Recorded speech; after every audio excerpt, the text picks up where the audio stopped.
हमारे पास सबसे पहला क्वेश्चन है हमारे पहले वीडियो का। Hello guys, here I am Sumit Yogi and we are going to record our first video on first internal of data science।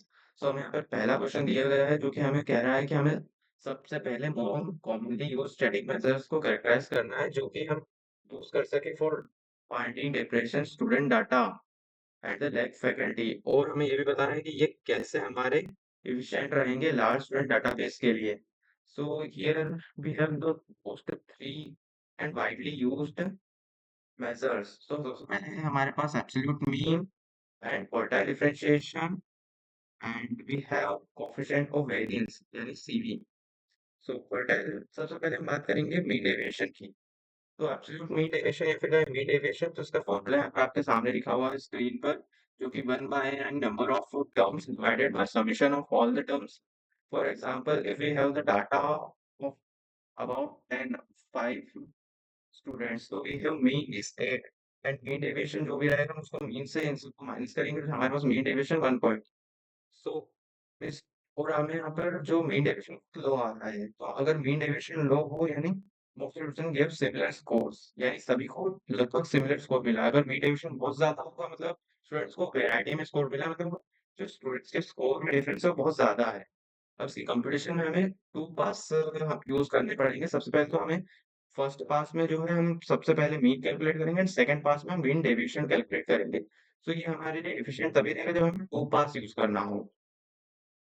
And second is और inter quartile range. हमें quartiles तो पता ही है जिससे कि हम पता कर सके कि जैसे Q1 हमारे जो 25% रेंज है वो रहती है, Q3 में हमारी जो 75% रेंज है स्टूडेंट्स की वो आ जाती है। तो Q1 की जब हम बात करेंगे तो हम रेस्ट ऑफ द पार्ट को छोड़ देंगे एंड जो हमारा फर्स्ट फोर्थ पार्ट है उसको हम देखेंगे।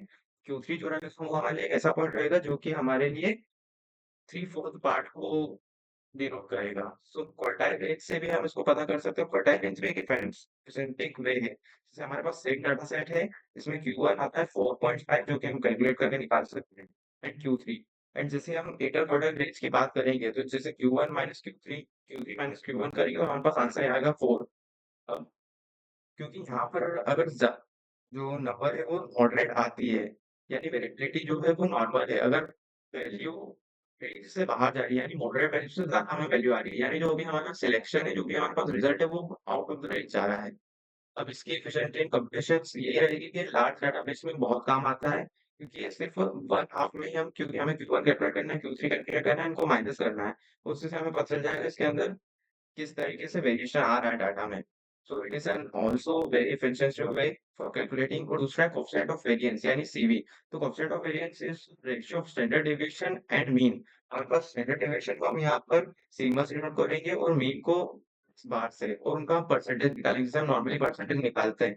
हम अगर हमारा पहला ही डेटा सेट देखें तो हमारे पास जो मीन है यहाँ पर हम उसको यूज नहीं करें। हमारे पास जैसे यहाँ पर मीन आ रहा है 8, स्टैंडर्ड डेविएशन अगर हम यहाँ पर देखें यानी मीन डेविएशन 1 पॉइंट, और अगर हम इनका ही परसेंटेज निकालें, जैसे यहाँ पे स्टैंडर्ड डेविएशन 0.9 आ रहा है, 1.2 नहीं, सॉरी।